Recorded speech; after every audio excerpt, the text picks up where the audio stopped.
তার সন্তান চলে যায় তখন সেই মা কি করে থাকবে, কি করে বেঁচে থাকে সেই মা?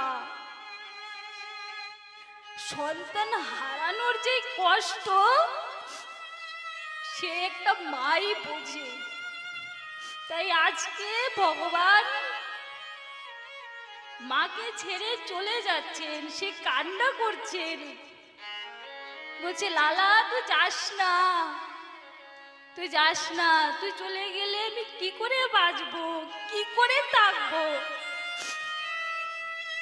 কিন্তু ভগবানকে যেতেই হবে। গোপীগণ সবাই কান্না করছে, আর আমাদের রাধা রানী তো মূর্ছিত হয়ে পড়ে যাচ্ছে, বলছে মা আমি আবার ফিরে আসবো, বলছে আমি অনেক জলদি চলে আসবো, বলছে আমি আজকে যাব, কালকে মেলা দেখবো, পরশুদিন তোর কাছে চলে আসবো, তোকে ছেড়ে কি আমি যেতে পারি?